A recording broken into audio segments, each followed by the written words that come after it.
It's a true story about South Africa ranked as the lowest team in the world, and that year South Africa was hosting the Rugby World Cup, and guess what? Nelson Mandela backed that team and they won that World Cup. And the whole country united. Everybody forgot about everything else. So that's the power of sport. And Nelson Mandela said, quote unquote, sports has the power to change the world. Good afternoon. It's kind of tough following that up, but no, just stop the coffee, that's all. Yeah, I think the greatest benefit of getting to speak last is you get to agree with everybody.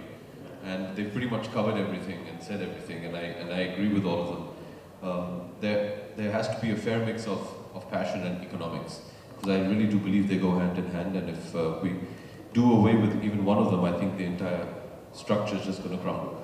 So, like I said, they've already said what I needed to say, and we should, yeah. So Abhishek, you obviously have a humongous fan following yourself, and we all know your passion for sports and the proof that you are as a sports fan.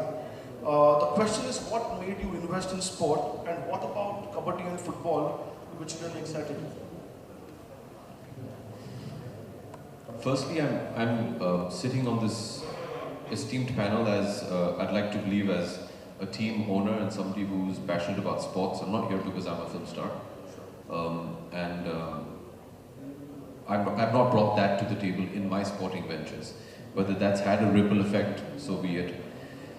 I've always wanted to do something with sports because, very similar to Shailendra, I do believe that there's a lot that needs to still be done in the country with regards to sports. I was a sportsman in school, and I've always been interested in doing something in India with the Indian context. Unfortunately, we still believe in India that sports is just fooling around and it's not really a proper career. I think with the advent of the IPL, it's really gone to prove that you don't have to be just out of over 1 billion people, the lucky 11 to be able to make career into cricket into a career. And I really think the IPL has set the foundation for a lot of these leagues. So it was the penchant to want to do something with sports. Having been a sportsman, being passionate as a fan of sports. Kabaddi came, I do agree, initially Kabaddi was a very left field kind of a thought. You know, nobody really understood. My first question when Charu spoke to me was like, really? And when he said, just come with me to a match.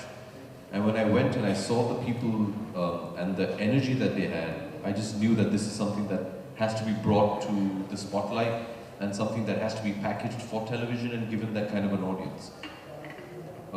The one thing that was very eye-opening for me in terms of Kabaddi, which I don't think many people in this room will also think was even played anymore until they saw the Pro Kabaddi League, was when I said it's a very rural sport. It's not really has anything to do with the urban India that is flourishing today. Abhishek said, of course, we're sort of looking to start the next league for the women's. Of course, the women team is as, they've excelled in Asian Games, got back gold medals as well. But as part of my venture, as also being the only sort of woman owner, kind of conduct these clinics, for kabaddi as well as for hockey, gully hockey. So we try to encourage, kids, women, all to come together. So we don't really differentiate between the men and the women, but to sort of encourage the sport and build awareness and educate them about the sport as well.